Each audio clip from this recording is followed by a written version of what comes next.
সহিহুল জামে কিতাবের নাম 1730 নম্বর হাদিসের বর্ণনা। ক্বালা রাসূলুল্লাহ সাল্লাল্লাহু আলাইহি ওয়াসাল্লাম, নবীজি বলেন, লা ইয়াদখুলুল জান্নাতা জাসাদুন গুজিয়া বিল হারাম। নবীজি বলেন, ওই শরীর জান্নাতে যাবে না যে শরীর হারামের মাধ্যমে লালিত পালিত হয়। নাউজুবিল্লাহ। হারাম উপার্জন যারা যে শরীর লালিত পালিত হয় ওই শরীর জান্নাতে যাবে না। এই জন্য সূরা বাকারার 168 নম্বর আয়াতে আল্লাহ বলেন, ইয়া আইয়ুহান নাসু কুলু মিম্মা ফিল আরদি হালালান তাইয়্যিবা। মানুষ, তোমরা হালাল পবিত্র খাদ্য এটা তোমরা গ্রহণ করো। সূরা নাহলের 114 নম্বর আয়াতে আল্লাহ বলেন, কুলু মিম্মা রাযাকাকুমুল্লাহু হালালান তাইয়্যিবা ওয়াশকুরু নি'মাতাল্লাহি ইন কুনতুম ইয়্যাহু তা'বুদুন। আমার সাথে বলেন, হালাল খাও, শুকরিয়া আদায় করো। এই আয়াতের অর্থ হালাল খাও আর আল্লাহ শুকরিয়া আদায় করো, হালাল খাও আর শুকরিয়া আদায় করো। আয়াতের সুন্দর অর্থ হলো, তুমি খাও মিম্মা রাযাকাকুমুল্লাহু হালালান তাইয়্যিবা, আল্লাহ তোমাকে যে হালাল পবিত্র খাদ্য দিয়েছে তা থেকে খাও। ওয়াশকুরু নি'মাতাল্লাহ, আর এই যে আল্লাহ তোমাকে পবিত্র খাওয়াইলেন এটা আল্লাহ নেয়ামত, এই নেয়ামতের শুকরিয়া আদায় করো। যদি আল্লাহরই কেবলমাত্র ইবাদত তোমরা করো, বলেন আমরা ইবাদত করি কেবলমাত্র কার? আল্লাহ।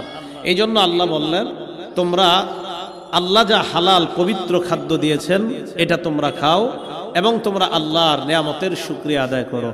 আল্লাহ আমাদের সকলকে হালাল খাদ্য এবং হালাল খাদ্য পেয়ে যেন আল্লাহ শুকরিয়া আদায় করতে পারি, আল্লাহ তৌফিক দান করুন।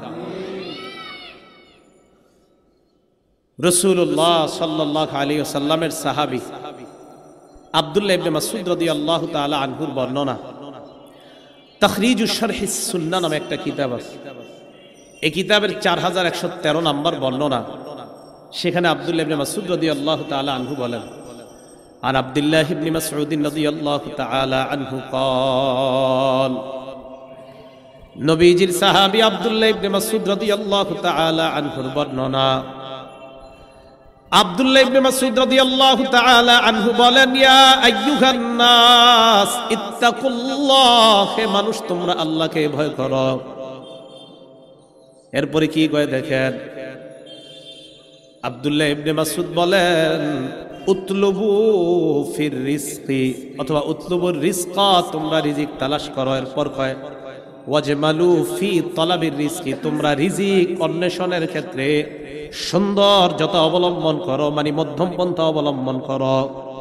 রিজিক তালাশ করো, রিজিক তালাশ করবা সুন্দরভাবে, মধ্যম পন্থা অবলম্বন করবা রিজিক তালাশের ক্ষেত্রে, মানে বাড়াবাড়িও না, ছাড়াছাড়িও না, হারামের দিকে যাওয়া যাবে না।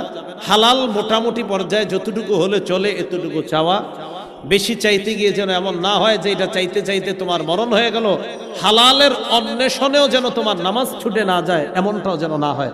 হালাল রিজিক তালাশ করতে গিয়ে আপনার নামাজ চলে গেল, এটা কিন্তু বাড়াবাড়ি। এটা আবার কি বাড়াবাড়ি? রিক্সা চালকের উপার্জন হালাল, নিঃসন্দেহে হালাল। হালাল মানে অনেক বেশি হালাল রিক্সা চালকের উপার্জন, কিন্তু উনি রিক্সা চালাইতে গিয়ে জোহর আসর বলল না, এটা বাড়াবাড়ি। আব্দুল্লাহ ইবনে মাসউদ রাদিয়াল্লাহু তাআলা আনহু বলেন, লা ইয়াহমিলান্নাকুম ইস্তিবতাউর রিজকি। আব্দুল্লাহ ইবনে মাসউদ রাদিয়াল্লাহু তাআলা আনহু বলেন, লা ইয়াহমিলান্নাকুম ইস্তিবতাউর রিজকি বিমাআসিল্লাহ, রিজিক তালাশ করতে গিয়ে যদি দ্রুত তুমি রিজিক না পাও, এই দ্রুত রিজিক না পেয়ে হারামের দিকে তুমি যাবে না। রিজিক তালাশ করতে গিয়ে আপনি দেখতেছেন দ্রুত আপনার রিজিক আসে না। আব্দুল্লাহ ইবনে মাসউদ কয়, আল্লাহর নাফরমানির মাধ্যমে যদি দ্রুত রিজিকের ব্যবস্থা হয়, এই জাতীয় রিজিক তুমি তালাশ করবা না। বলেন তো, সুদের মাধ্যমে দেখতে দেখা যায় স্বল্প সময়ে অনেক বেশি টাকা হয়ে যায়। সুদ এটা কি আল্লাহর নাফরমানি কিনা? হ্যাঁ, সুদ আল্লাহর নাফরমানি না? ইবনে মাসউদ বলেন, লা ইয়াহমিলান্নাকুম ইস্তিবতাউর রিজকি বিমাআসিল্লাহ, শোনো, তোমরা আল্লাহর নাফরমানির মাধ্যমে রিজিক দ্রুত পাওয়াটা তোমাদেরকে যেন উদ্বুদ্ধ না করে, দ্রুত রিজিক তালাশ করতে গিয়ে হারামের মধ্যে যেন তোমরা লিপ্ত হয়ে না যাও। দ্রুত কামাই করার নেশায়, হারামের মধ্যে যেন আমরা লিপ্ত না হই, আল্লাহর কোনো নাফরমানি যেন আমরা না করি। ইবনে মাসউদ রাদিয়াল্লাহু তাআলা এই সতর্ক বার্তা আমাদের জন্য উচ্চারণ করলেন যে হালালের অন্বেষণ করতে গিয়ে দ্রুত রিজিক পাওয়ার আশায় এমন যেন না হয় যে তুমি নাফরমানিতে লিপ্ত হলা। খুব মনোযোগ দিয়ে শোনেন। এখন যেই কথাটা বলবো সেটা হলো সহিহ বুখারীর 2059 নম্বর হাদিসের বর্ণনাটা টানার পর আমাদের সমাজে দ্রুত বড়লোক হওয়ার আশায় মানুষ কিছু হারামের পথ বেছে নেয়। এর মধ্যে উল্লেখযোগ্য একটা ভয়ঙ্কর হারাম, এটা নিয়ে আলোচনা করব। ওই আলোচনা শুরুর পরে আল্লাহর হস্তে কেউ উঠেন না। জি, সহিহ বুখারীর 2059 নম্বর হাদিসটা আগে শুনেন। ক্বালা রাসূলুল্লাহ সাল্লাল্লাহু আলাইহি ওয়াসাল্লাম, নবীজি বলেন, ইয়াতি আলান নাসি জামান লা ইউবালিল মারউ মা আখাযা মিনহু আমিনাল হালাল মিনাল হারাম। এমন একটা জামানা আসবে যেই জামানায় মানুষ পরোয়া করবে না কোত্থেকে সে কামাই করছে, এই পরোয়া করবে না। তার উপার্জিত জিনিসটা হালাল না হারাম মানুষ পরোয়া করবে না। আসলেই হলো আমার পকেটের মধ্যে, এটা হালাল না হারাম এটা দেখার সময় নাই। নবীজি বলেন, এমন একটা সময় আসবে মানুষ পরোয়া করবে না সে কি হালাল কামাই করলো না হারাম কামাই করলো। নবীজি বলছে এমন একটা জামানা আসবে। আপনারা বলেন তো এই জামানা কি আসবে না চলতেছে? এই জাতীয় একটা ভয়ঙ্করতম হারাম, যদিও আমাদের বাংলাদেশের শব্দটা অপরিচিত, আপনারা শোনার পর বলবেন এটা অপরিচিত কিনা। আমাদের বাংলাদেশে যদি পরিচিত হয় বলবেন। এই ভয়ঙ্করতম একটা হারামের নাম হলো সুদের মাধ্যমে উপার্জিত সম্পদ। কিসের মাধ্যমে? এটা আমাদের বাংলাদেশে অপরিচিত হলেও বহির্বিশ্বে এটা পরিচিত। বাংলাদেশে এটা পরিচিত, তাহলে তো বাংলাদেশে যদি পরিচিত হয় তো ভালো করে একটু শুনতে হয়, ঠিক না? তাহলে সুদ আমাদের দেশে পরিচিত না? আপনারা কি সবাই সুদ চিনেন? মানে খান আর না খান সমস্যা নাই, সুদের নাম শুনছেন তো? আমাদের দেশে কি সুদ আছে?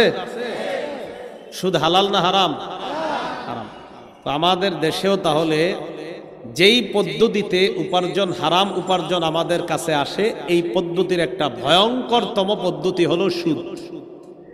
এটা অনেকে অনেক নাম দেয়, বিভিন্ন নামে বেনামে সুদ খায়, বিভিন্ন নাম দিবে, মুনাফা, ইন্টারেস্ট, আরো অনেক নাম আসবে। এই জাতীয় নামের মাধ্যমে সুদ, সুদে, এটা যত নামে দেন, সুদের নাম যদি কোনো কারণে যদি সুদের নাম দিয়ে দেন যে আল্লামা সুদ, কোনো কারণে যদি সুদের নাম এরকম ভালো দেন, মুনাফা তো একটা সুন্দর শব্দ, ইন্টারেস্ট সুন্দর শব্দ, সুদের সাথে যত ভালো জিনিসে আপনি লাগান কিয়ামত পর্যন্ত এটা হারাম এটা হালাল, কোন ভালো যত পদ্ধতি অবলম্বন করেন এটা ভালো হবে না। তাহলে আল্লামা লাগান আর ইসলাম লাগান, কি লাগান? আল্লামা লাগান আর এটার সাথে ইসলাম লাগান, আর যাই লাগান সুদ সুদি। সুদের ব্যাপারে 13টা কথা, জোরে বলেন কয়টা? 13টা। 1 নাম্বার, যারা সুদ খান, যারা সুদ খায়, মাইকের আওয়াজেও যারা শুনছেন সুদখোর যারা আছেন, এই যারা আপনারা সুদের সাথে জড়িত আছেন, আপনাদের জন্য আল্লাহ আর তার রাসূলের পক্ষ থেকে যুদ্ধের ঘোষণা করা হয়েছে। কিসের ঘোষণা? যুদ্ধের ঘোষণা করা হয়েছে। সূরা বাকারা 278 279 নম্বর আয়াতে আল্লাহ বলেন, ইয়া আইয়ুহাল্লাযীনা আমানুত্তাকুল্লাহ ওয়া যারু মা বাকিয়া মিনার রিবা ইন কুনতুম মুমিনিন। আল্লাহ বলেন, হে ঈমানদারগণ, তোমরা আল্লাহকে ভয় করো, যদি তোমরা মুমিন হও সুদের কারবার ছেড়ে দাও। আয়াতের অর্থটা আবার শুনেন, দেখেন কি কয়, হে ঈমানদারগণ তোমরা আল্লাহকে ভয় করো, যদি মুমিন হও সুদের কারবার ছেড়ে দাও। ডাক দিছে কি বইলা? ঈমানদার বইলা। শেষে আবার কি বলতেছে দেখেন, যদি মুমিন হও সুদের কারবার ছেড়ে দাও। আজীব শব্দ আল্লাহ বললেন, ডাক দিলেন, ঈমানদার বলে শেষের দিকে বললেন যদি মুমিন হও সুদের কারবার ছেড়ে দাও। কত মায়া করে ডাক দিয়ে বললেন, হে ইমানদার, আল্লাহকে ভয় করো। দেখেন কি কয়, হে ইমানদার, যদি তুমি মুমিন হও সুদের কারবার ছেড়ে দাও। ওনারা আমি বললাম, আব্দুর রহমান ভাই, যদি আপনি আব্দুর রহমান হন তাহলে এখানে আসেন। আল্লাহ বলছে, ইমানদার, যদি তুমি মুমিন হও তো সুদের কারবার ছেড়ে দাও। কি সুন্দরভাবে বলতেছে। ফাইল্লাম তাফালু, আমি আল্লাহ বলার পর যদি তোমরা সুদের কারবার ছেড়ে না দাও, ফাজানু বিহারবিম মিনাল্লাহি ওয়া রাসূলি, তাহলে আল্লাহ আর তার রাসূলের পক্ষ থেকে যুদ্ধের ঘোষণা জেনে নাও।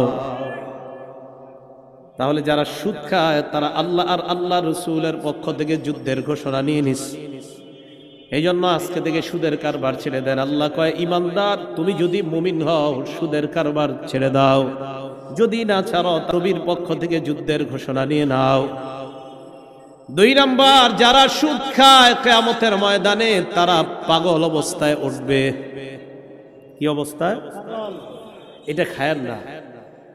সূরা বাকারার 275 নম্বর আয়াতে আল্লাহ বলেন, আল্লাযীনা ইয়াকুলুনার রিবা, যারা সুদ খায়, লা ইয়াকুমুনা ইল্লা কামা ইয়াকুমুল্লাযী ইয়াতাখাব্বাতুহুশ শাইতানু মিনাল মাস, এরা কিয়ামতের ময়দানে এমন অবস্থায় উঠবে যেন শয়তান তাদেরকে স্পর্শ করে পাগল বানায়া দিছে।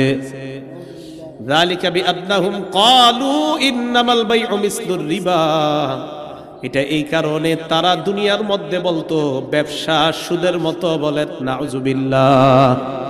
ব্যবসা কি সুদের মতো? আল্লাহ বলেন, আহাল্লাল্লাহুল বাইআ, আল্লাহ ব্যবসাকে হালাল করেছেন। ওয়া হাররামার রিবা, আল্লাহ সুদকে হারাম করেছেন। এখন মনে করেন আমি একটা অফিস বানাইলাম, অফিসের মধ্যে দেয়ালে লেখা আহাল্লাল্লাহুল বাইআ ওয়া হাররামার রিবা, আমার অফিসের দেয়ালে লেখা আল্লাহ ব্যবসাকে হালাল করেছেন, সুদকে হারাম করেছেন, কিন্তু আমার অফিসের কর্মকাণ্ড সব সুদের। হ্যাঁ, পিছনে লেখার মানে কি?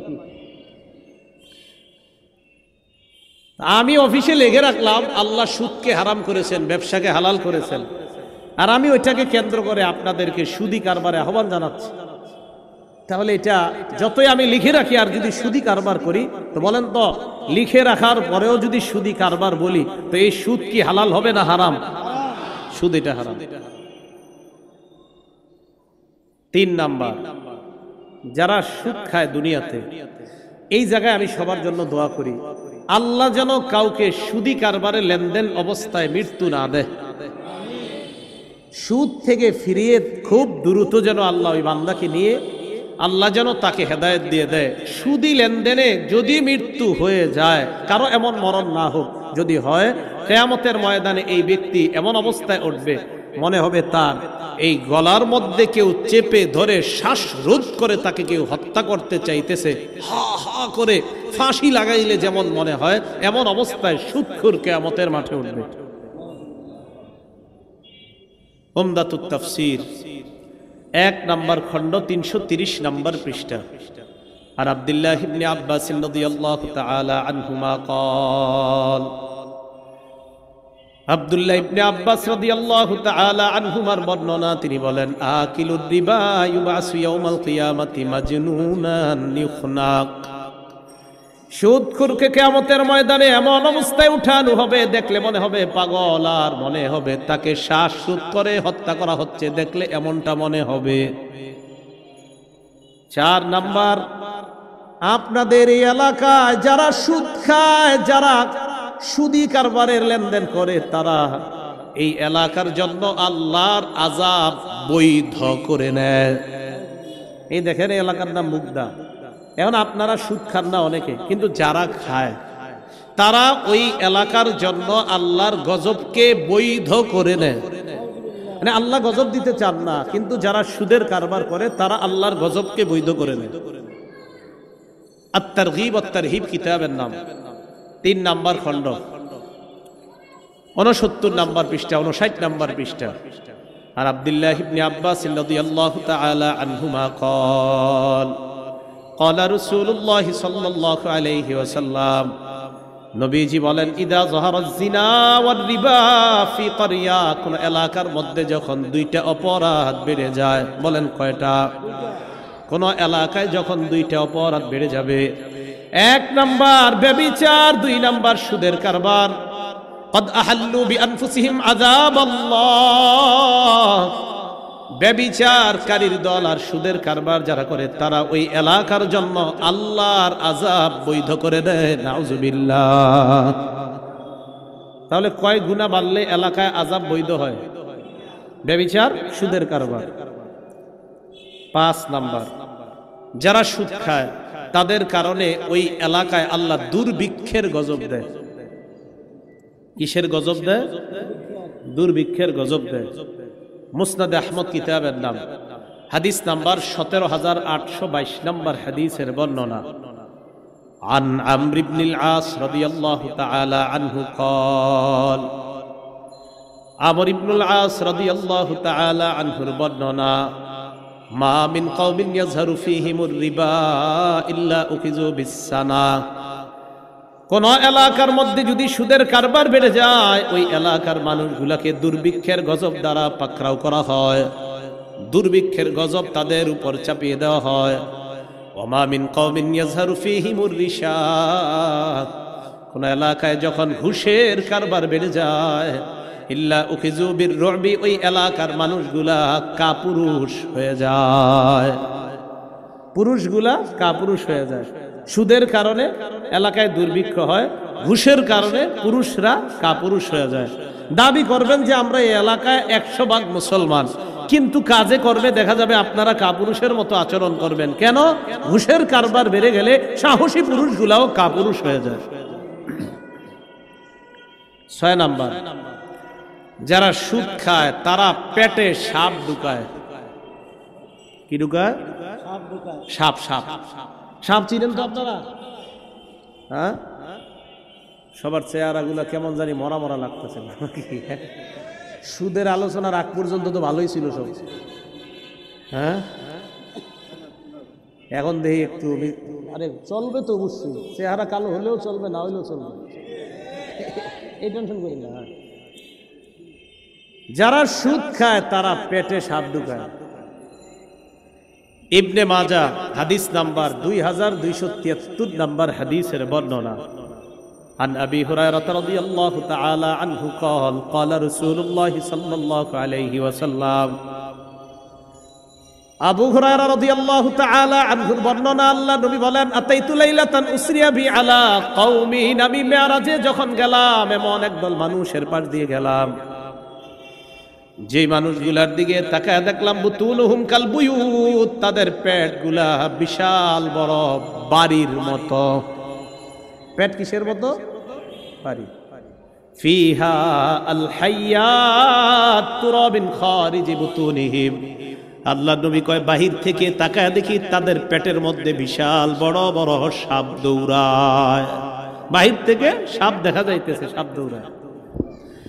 ফাকুলতু মান হাউলা ইয়া জিবরিল, আমি প্রশ্ন করলাম জিবরিল এরা কারা? জিবরিল জবাব দেয়, হাউলাই আকালাতুর রিবা ইয়া রাসূলুল্লাহ, হুজুর এরা হলো সুদখোরের দল। নাউজুবিল্লাহ। সুদ খাওয়া মানে পেটে সাপ ঢুকানো।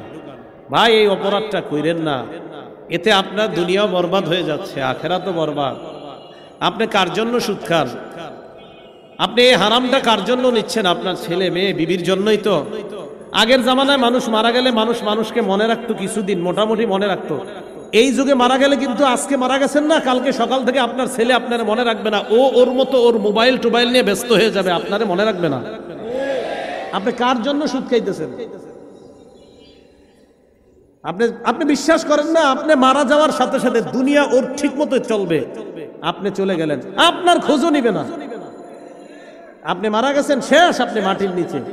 1 বছর পরে মুগ্ধা পুরা এলাকাও ভুলে যাবে আপনি যে এলাকার কেউ ছিলেন। তা আপনি কার জন্য এটা করতেছেন? এই হারামে আপনি হাত দিয়েন না। যারা ছেলে মেয়ে আছেন আপনারা আপনার বাবাকে বলেন, আব্বা বছরে 12টা শার্ট পাঞ্জাবি গেঞ্জি দেওয়া দরকার নাই, হালাল টাকায় পারেন আমাকে সামান্য কিছু দিয়েন, হারাম আমার পিছনে আপনি খরচ করেন না।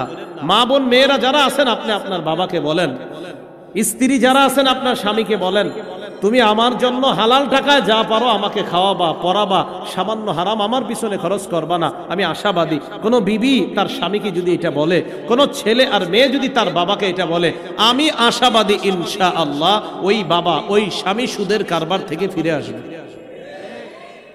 কেন? কারণ তিনি তো সুদের কারবারের টাকা বাড়াচ্ছে তাদের জন্য। তো এই গেল 6 নাম্বার। 7 নাম্বার, যারা সুদ খায় তারা আপন মাকে বিয়ে করে। আপন মায়ের সাথে বিয়ে কি জায়েজ? হারাম না? হারাম, জিনা, ব্যভিচার। ইবনে মাজাহ 2274 এবং 2275 নাম্বার হাদিসের বর্ণনা, আর রিবা সাবউনা হুবা, সুদের গুনাহের শাখা হলো 70টা। বলেন, সুদের গুনাহের শাখা কয়টা? আইসারুহা আইয়ান কি হাদ রাজুল উম্মা, সবচাইতে নিম্ন শাখা হলো আপন মাকে বিয়ে করা। আমি মাঝে মাঝে চিন্তা করি 70টা শাখার মধ্যে যদি সবচাইতে নিম্ন শাখা হয় আপন মাকে বিয়ে করা, বাকি 69টা না জানি আরো বড় কঠিন। এটা যদি নিম্ন হয় তো বাকি 69টার কি অবস্থা হবে? এই গেল 7 নাম্বার। 8 নাম্বার, সুদ খাওয়া মানে আপনার দুনিয়া নষ্ট হওয়া, আখিরাত নষ্ট হওয়া। সহিহ বুখারীর বর্ণনা, 2766 নাম্বার হাদিসের বর্ণনা, ক্বালা রাসূলুল্লাহ সাল্লাল্লাহু আলাইহি ওয়াসাল্লাম, নবীজি বলেন, ইজতানিবুস সাবআল মুবিকাত, আল্লাহ নবী বলেন তোমরা 7টা ধ্বংসকারী অপরাধ থেকে বাঁচো। বলেন, আমাদেরকে ধ্বংস করে কয়টা অপরাধ? 1 নাম্বার শিরকু বিল্লাহ, আল্লাহর সাথে শিরিক করা। এটা আমাদের দুনিয়া নষ্ট করে দেয়, আখিরাত নষ্ট করে দেয়। আল্লাহর সাথে কি করা? জোরে বলেন তো, আল্লাহর সাথে শিরিক করা যাবে না। আমাদের অবস্থা কি জানেন? আমার নাম আব্দুর রহমান, আব্বার নাম আব্দুর রহিম, মার নাম রহিমা, জামিলা, কুলসুমা। তা আমি মনে করি আমি তো মুসলমান, আমার বাপ মুসলমান, মা মুসলমান, অথচ আমি পীরের পায়ে সেজদা দেই। আমি যদি মাজারে সেজদা দেই, আমার নাম মুসলমান হলেও আমার পরিচয় হবে মুশরিক। সেজদা কাকে দিতে হবে? আল্লাহকে দিতে হবে। তো যেই অপরাধ আমাদেরকে ধ্বংস করে দেয়, 1 নাম্বার শিরিক করা, 2 নাম্বার সিহরু জাদু করা, 3 নাম্বার ওয়াকাতুন নাফসিল্লাতী হারামাল্লাহু ইল্লা বিল হক, অন্যায়ভাবে কাউকে হত্যা করা, 4 নাম্বার আকলুর রিবা, সুদ খাওয়া, 5 নাম্বার আকলু মালিল ইয়াতীম, এতিমের সম্পদ অন্যায়ভাবে ভক্ষণ করা, 6 নাম্বার তাওয়াল্লি ইয়াউমাজ জাহফি, জিহাদের ময়দান থেকে পলায়ন করা, 7 নাম্বার ওয়াকসফুল মুহসানাতিল মুমিনাতিল গাফিলাত, সতী সাদী সহজ সরল কোন মুমিন নারীর উপর মিথ্যা অপবাদ দেওয়া। এই 7টা অপরাধ আমাদের জীবনটা নষ্ট করে দেয়, আখিরাত বরবাদ করে দেয়। 7-এর মধ্যে একটা হলো সুদ খাওয়া। সুদ যারা খাবে দুনিয়ার পরিবারটাও নষ্ট হবে, আখিরাত তো নিজের বরবাদ হবে, পেটে সাপ ঢুকাবে, আরো কত ধরনের আযাব আছে। আল্লাহ আমাদের এই পুরা সমাজকে এই ভয়ঙ্কর অপরাধ থেকে বেঁচে থাকার তৌফিক দান করেন। 9 নাম্বার, সুদ খাওয়া অবস্থায় যার মরণ হয়, আল্লাহর কাছে দোয়া করি, আল্লাহ কোন মুসলমান যেন সুদ খাওয়া অবস্থা, তার সুদি কারবারে লেনদেন আছে, এই অবস্থায় যেন কারো মরণ না হয়।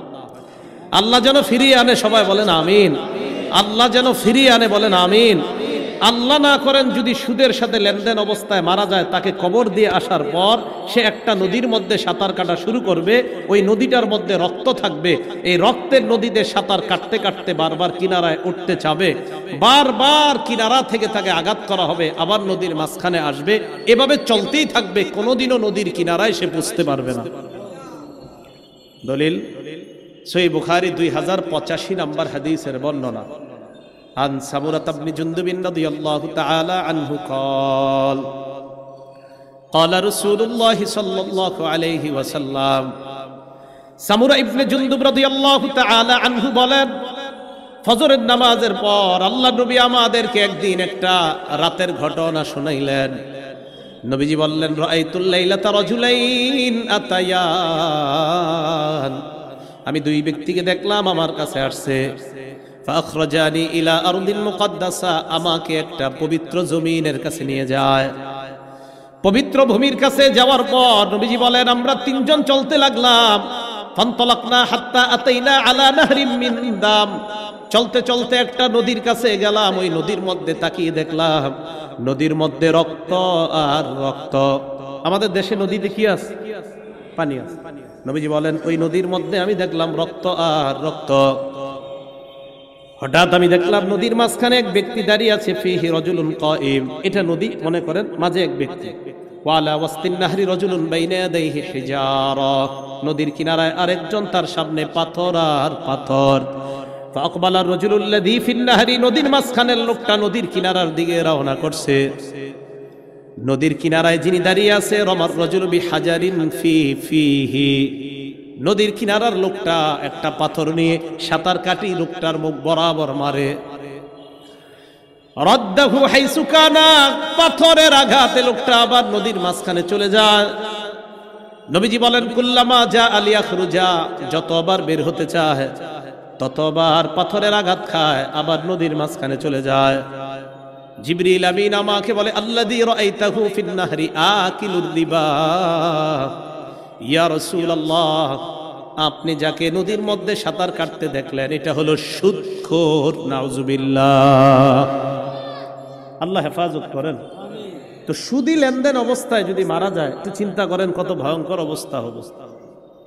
10 নাম্বার, যে ব্যক্তি সুদ দেয়, যে ব্যক্তি সুদ খায়, যে সুদের কারবার লেখে, যে সুদের সাক্ষী দেয়, এই 4 শ্রেণীকে আল্লাহ রাসূল সাল্লাল্লাহু আলাইহি সাল্লাম অভিশাপ দেয়।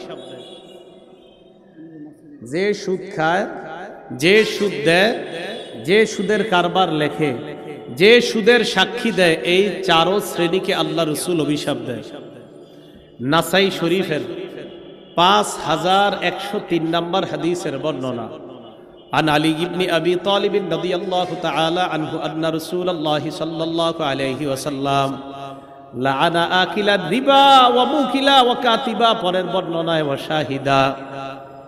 আলী রাদিয়াল্লাহু তাআলা আনহু বলেন আল্লাহ নবী সুদখোরকে অভিশাপ দেয়, সুদদাতাকে অভিশাপ দেয়, সুদের লেখককে অভিশাপ দেয়, সুদের সাক্ষ্যদাতা যে তাকে অভিশাপ দেয়। 4 শ্রেণীকে আল্লাহ নবী অভিশাপ দেয়। এলাকায় অনেক সহজ সরল মানুষ আছে যারা সুদে টাকা লাগায়, তো এরা কি করে, ওই সহজ সরল মানুষগুলারে সাক্ষী রাখে। ভালো মানুষ, নামাজি ব্যক্তি এদেরকে সাক্ষী রাখে। প্রিয় নামাজি ভাইয়েরা শোনেন, সুদের সাক্ষীও দিবেন না। সুদের সাক্ষী যদি দেন তাও নবী আপনার অভিশাপ দিবে। এই জন্য সুদের লেখা, সুদের সাক্ষীদাতা, আপনি দেখেন আপনি একজন নামাজি ব্যক্তি, সুদের সাক্ষী আপনি দিলেন, খাইলেনও না, ধরলেনও না, ফাও ফা নবীর অভিশাপের তলে কেন পড়বেন? এজন্য সুদের সাক্ষী দিবেন না, সুদের লেখাও লিখবেন না, সুদ খাবেন না, সুদ দিবেন না। এই 4 শ্রেণীর অন্তর্ভুক্ত হওয়া থেকে আল্লাহ আমাদেরকে হেফাজত করেন। 11 নাম্বার, জেনে শুনে সামান্য পরিমাণ সুদ খাওয়া মানে 36 বার ব্যভিচার করার চাইতে বড় অপরাধ করা। জেনে শুনে সামান্য পরিমাণ সুদ খাওয়া, কমান সাউন্ড কমান, জেনে শুনে সামান্য পরিমাণ সুদ খাওয়া মানে 36 বার ব্যভিচারের চাইতে বড় অপরাধ করা। হাদিসের কিতাবের নাম মুসনাদ আহমদ। এই কিতাবের 22,007 নম্বর হাদিসের বর্ণনা। দিরহামু রিবান ইয়াকুলুহু রাজুল ওয়া হুয়া ইয়ালাম আশাদ্দু মিন 36 জিনা। জেনে শুনে 1 দিরহাম পরিমাণ সুদ খাওয়া 36 বার ব্যভিচার করার চাইতে বড় অপরাধ করা। ভাইয়েরা, সুদ খায়েন না, মেহেরবানি করে অপরাধটা থেকে বেঁচে থাকেন। আল্লাহ আমাদের সকলকে হেফাজত করেন। আল্লাহ বলেন ইয়ামহাকুল্লাহুর রিবা ওয়া ইউরবিস সাদাকাত। সুদ আল্লাহ ধ্বংস করে দেয়। বলেন সুদ আল্লাহ কি করে দেয়? সবাই বলেন সুদ আল্লাহ কি করে দেয়? তাহলে সুদের উপার্জিত যে অর্থ আমরা দেখি, যত বাড়তি হোক না কেন, যত বেশি হোক না কেন, এটা আল্লাহ কি করে দেয়? ধ্বংস করে দেয়। 12 নাম্বার, আবারও ওই দোয়া করি, আগের দোয়া, সুদি লেনদেন অবস্থায় যেন কোনো মুসলমান আমাদেরকে আল্লাহ মৃত্যু না দেয়। সুদি লেনদেনে যদি মারা যান জান্নাত থেকে বঞ্চিত হয়ে যাবেন। 12 নাম্বার, আল মুস্তাদরাক লিল হাকিম কিতাবের নাম। এই কিতাবের 2260 নাম্বার হাদিসের বর্ণনা। নবীজি বলেন আরবাউন হাক্কুন আলাল্লাহি আল্লাহ ইউদখিলাহুমুল জান্নাহ। চার ব্যক্তির ব্যাপারে আল্লাহর হক, চার ব্যক্তির ব্যাপারে আল্লাহর হক। দেখেন নবী কি কয়, চার ব্যক্তির ব্যাপারে আল্লাহর হক হলো তাদেরকে জান্নাত না দেওয়া। চারজনকে জান্নাত না দেওয়া এটা আল্লাহর হক। কয়জনকে জান্নাত না দেওয়া আল্লাহর হক? এক নাম্বার মুদমিনুল খামরি, যে প্রতিনিয়ত মদ পান করে, মদ্যপানে অভ্যস্ত, প্রতিনিয়ত মাদক সেবন করে, এই ব্যক্তিকে জান্নাত না দেওয়া আল্লাহর হক। নিয়মিত মদ পান করে, খাইতে খাইতে মারা গেছে, এই ব্যক্তিকে জান্নাত না দেওয়া আল্লাহর হক। এই জন্য অনেকে দেখবেন আপনার এই মদ পান করতে করতে করতে করতে এক সময় এমন অবস্থা হয় যে তাকে আপনার বিভিন্ন জায়গায় নিয়ে ভর্তি করা হয়, সেখানে যাওয়ার পরে বলে যে আমার মদ লাগবে। কি লাগবে? মদ লাগবে। এই আল্লাহ না করেন এই অবস্থায় যদি মারা যায় তাহলে তাকে জান্নাত না দেওয়া আল্লাহর হক। এই জন্য অনেক সময় দেখবেন বিভিন্ন দেশে অনেক মদে আসক্ত হওয়া ব্যক্তিরা যখন মারা যায়, যে নিয়মিত মদ পান করে, এর ব্যাপারে দেখবেন যখন প্রশ্ন করে সাংবাদিকরা, হাউ ডিড হি ডাই, সে কিভাবে মারা গেছে, দেখবেন ওখানে পেপারে পরের অংশগুলা কি লেখে একটু দেখেন যে কিভাবে মারা গেল।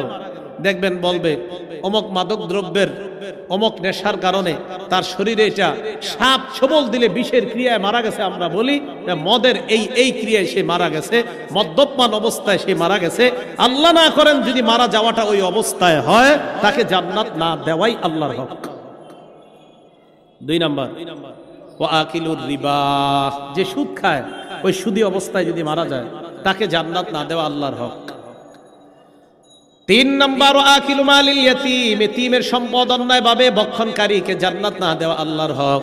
এতিমের সম্পদ ভক্ষণ বুঝেননি? বড় ভাই মারা গেছে, ছোট ভাইয়ের দায়িত্ব এসে গেছে, এবার ভাতিজা ভাতিজির দায়িত্ব নেওয়া। ছোট ছোট ভাতিজা ভাতিজি আছে, ছোট ভাইয়ের মাথায় সারাক্ষণ ফিকির, এদেরকে বুঝায় শোনায়া কলমের খোঁচায় কিভাবে বড় ভাইয়ের সম্পদ নেওয়া যায়। এটা এতিমের সম্পদ ভক্ষণ করা। মুসলিম শরীফের 1610 নম্বর হাদিস, সারা জীবন মন দিয়ে শুনেন এটা। রাসূল সাল্লাল্লাহু আলাইহি সাল্লাম বলেন, মানিকতাতু আশিবরাম মিনাল আরদ যুলমা, কেউ যদি কারো এক বিগত সম্পদ জোর দখল করে নেয়। কয় বিগত? এক কাঠা না, এক কাঠা না, এক বিগত। বলেন কতটুক? এক বিগত, মাত্র এক বিগত সম্পদ যদি কেউ কারো সম্পদ জোর দখল করে নেয়, তাওয়াকাহুল্লাহু ইয়াহা ইয়াউমাল কিয়ামাতি মিন সাবঈ আরদিনা, কিয়ামতের ময়দানে আল্লাহ তার গলার মধ্যে 7 স্তরের জমিন ঝুলাইয়া দিবেন। একটু চিন্তা করে দেখেন তো, এই জমিন কি কারো গলায় ঝুলাইতে পারবো আমরা দুনিয়াতে? একটু ভাবেন, 7 স্তরের জমিন যদি কারো গলায় ঝুলায়, ওরে দেখা যাবে কেমন? তাহলে এক বিগত সম্পদ অন্যায়ভাবে জোর দখল করলে অবস্থা যদি হয়, তা আপনি যদি 1 কাঠা 2 কাঠা আরো কত সম্পদ এতিমের ভক্ষণ করলেন, কি অবস্থা হবে? তো বলছিলাম 3 নাম্বার, এতিমের সম্পদ অন্যায়ভাবে ভক্ষণকারীকে জান্নাত না দেওয়া আল্লাহর হক। 4 নাম্বার আল-আকুলি ওয়ালিদাই, পিতা মাতার নাফরমান সন্তান, এই সন্তানকে জান্নাত না দেওয়া আল্লাহর হক। এই হলো 12 নাম্বার। 13 নাম্বার, মনোযোগ দিয়ে সবাই শুনেন, আবু দাউদ শরীফের 3-3-3-1, 3টা 3-এর পরে একটা 1 হইলে কত হয়? 3300। সুন্দর বলছেন, 3331, খুব সুন্দর হয়েছে কথাটা। এই জায়গায় রাসূল সাল্লাল্লাহু আলাইহি সাল্লাম বলেন, লা ইয়াতিয়ানা আলান নাসি জামান, এমন একটা সময় আসবে মানুষের উপর, লা ইয়াবকা আহাদুন ইল্লা আকালা রিবা, যেই সময় কেউ বাকি থাকবে না, সবাই সুদ খাবে। আসলে কি সুদ খায় সবাই? খায় না তো। নবী কয় ওয়া ইল্লাম ইয়াকুলহু, যদিও ডাইরেক্ট না খায়, আসাবাহু মিন বুখারিহি, সুদের ধোঁয়া তার গায়ে লাগবে। ডাইরেক্ট যদিও না খায়, সুদের ধোঁয়া তার গায়ে লাগবে। এরে নিয়ে গেলাম 1 কাপ চা খাওয়াইতে, চা খাওয়াইতে নিয়ে যাওয়ার পর তাকে আমি চা খাওয়াইয়া দিলাম 5 টাকা 10 টাকা কাপের কফি বা চা খাওয়াইয়া দিলাম। সে তো জানে না আমি তাকে চা খাওয়াইছি কোন টাকায়, তার জন্য যদিও গুনাহ হবে না, আমি সুদের টাকায় খাওয়াইয়া দিলাম। এই ব্যক্তি যদিও জানে না, সুদের টাকায় চা খাওয়াইয়া তার পেটের মধ্যে সুদের হাওয়া, সুদের ধোঁয়া ঢুকাইয়া দিচ্ছে। এ জানে না, তার গুনাহ হবে না। এই জন্য দেখবেন মাঝে মাঝে ফজরে মজা পান, জোহরেও মজা পান ইবাদত কইরা, আসরে ইবাদতে মজা পান, মাগরিবেও ইবাদতে মজা পাইতেছেন, এশার নামাজে হঠাৎ মজা পান না। আচ্ছা, ঘটনা কি আমি মজা পাচ্ছি না কেন? ওহো, মুগ্ধা আমার ওই দোস্ত না আমারে নিয়ে 3টা পরোটা খাওয়াইছিল অমুক হোটেলের মধ্যে। আচ্ছা, খানায় কি কোনো ভেজাল আছে? না, আমি খাইছি, আমি তো আর ভেজাল খাই নাই। আরে ভাই, আপনি তো খান নাই, আপনারা যে খাওয়াইছে সেটা তো জানেন না, ও সুদের টাকায় খাওয়ানোর কারণে 4 ওয়াক্ত নামাজে মজা পাইছেন, হারামের ধোঁয়া ভিতরে ঢোকার কারণে এসব নামাজে আর মজা পাচ্ছেন না। এই জন্য আমরা অনেকে জানি, তা খাইতে খুব সাবধান, খাবার খাইতে খুব সাবধান। পেটে যদি হালাল না যায়, আপনি গুনাহ হবে না যদিও আপনার, কিন্তু আপনার অজান্তে যদি হারাম কেউ দিয়ে দেয়, ইবাদতে মজা পাবেন না, আপনি জানবেনও না। আল্লাহ বুঝার তৌফিক দান করেন। তাহলে সুদের পদ্ধতিতে আমাদের সমাজের মধ্যে যে উপার্জনটা হয় এটার নাম হারাম। বলেন এটার নাম কি? আল্লাহ বলছে হালাল খাইতে, নবীজি বলছেন হালাল উপার্জন করতে। আল্লাহ বলেছেন হালাল খাইতে, হালাল উপার্জন করতে, নবী বলছেন হালাল খাইতে, হালাল উপার্জন করতে। হারাম উপার্জন থেকে নবী নিষেধ করেছেন। হারামের মধ্যে ভয়ঙ্করতম একটা পদ্ধতির নাম সুদি পদ্ধতি। এই পদ্ধতিতে যারা উপার্জন করি 13টা ভয়াবহ অবস্থা। খুব সংক্ষেপে আবার নতুন করে যারা আসছি মনে রাখি। 1 নাম্বার, যারা সুদ খায়, আল্লাহ রসুলের পক্ষ থেকে তাদের জন্য যুদ্ধের ঘোষণা, সূরা বাকারা 278 279 নাম্বার আয়াত। 2 নাম্বার, যারা সুদ খায় কিয়ামতের ময়দানে পাগল অবস্থায় উঠবে, সূরা বাকারা 275 নাম্বার আয়াত। 3 নাম্বার, যারা সুদ খায় কিয়ামতের ময়দানে তাদেরকে শ্বাসরোধ করা অবস্থায় হত্যা করা হচ্ছে এমন অবস্থায় উঠবে, উমদাতুত তাফসীর 1 নাম্বার খণ্ড 330 নাম্বার পৃষ্ঠা। 4 নাম্বার, যারা সুদ খায় তারা এলাকার জন্য আযাব বৈধ করে নেয়, আত-তারগীব ওয়াত-তারহীব 3 নাম্বার খণ্ড 69 নাম্বার পৃষ্ঠা। 5 নাম্বার, যারা সুদ খায় তাদের কারণে এলাকায় দুর্ভিক্ষ আসে, মুসনাদে আহমদ 17822 নাম্বার হাদিস। 6 নাম্বার, যারা সুদ খায় তারা পেটে সাপ ঢুকায়, ইবনে মাজাহ 2273 নাম্বার হাদিস। 7 নাম্বার, যারা সুদ খায় তারা আপন মাকে বিয়ে করে, ইবনে মাজাহ 2274 2275 নাম্বার হাদিস। 8 নাম্বার, যারা সুদ খায় তাদের দুনিয়া ধ্বংস আখিরাত ধ্বংস, সহিহ বুখারী 2766 নাম্বার হাদিস। 9 নাম্বার, যারা সুদ খায় মরণের পর কিয়ামত পর্যন্ত রক্তের নদীতে সাঁতার কাটবে, সহিহ বুখারী 2085 নাম্বার হাদিস। 10 নাম্বার, যে সুদ খায়, সুদ দেয়, সুদের সাক্ষী দেয়, সুদের লেখালেখি করে, তার উপর রাসূলের অভিশাপ, নাসাই শরীফ 5103 নাম্বার হাদিস। 11 নাম্বার, জেনে শুনে সামান্য পরিমাণ সুদ খাওয়া 36 বার ব্যভিচারের চেয়ে বড় অপরাধ করা, মুসনাদে আহমদ 22007 নাম্বার হাদিস। 12 নাম্বার, সুদী অবস্থায় যদি মারা যায় কেউ, আল্লাহ এই মারানকে আমাদেরকে না দেখ, যদি কেউ মারা যায় তাহলে তার জন্য জান্নাত হারাম হয়ে যায়, জান্নাত থেকে সে বঞ্চিত হয়ে যায়। আল মুস্তাদরাক লিল হাকিম 2260 নাম্বার হাদিস। 13 নাম্বার, এমন একটা সময় আসবে যে সময় সবাই যদিও সুদ না খায়, সুদের হাওয়া অন্তত সবার গায়ে লেগে যাবে। আবু দাউদ শরীফ 3331 নাম্বার হাদিস। আল্লাহ আমাদের এই সমাজকে সুদ মুক্ত সমাজ হিসাবে যেন ইমাম ওলামা যারা আছে তাদের সাথে মিলে মিশে হারাম মুক্ত, বিশেষ করে সুদ মুক্ত একটা সমাজ যেন এই মুগদাবাসী, এই এলাকার আলেম ওলামা এবং আইন শৃঙ্খলা বাহিনী সহ এই এলাকার যারা উপরস্তরের লোক যারা আছে সবাই মিলে মিশে সুদ মুক্ত একটা সমাজ গড়ে আল্লাহর গজব থেকে যেন এই সমাজকে হেফাজত করতে পারি। আল্লাহ তৌফিক দান করেন। আমিন। আখিরু দাওয়ানা আনিল হামদুলিল্লাহি রাব্বিল আলামিন।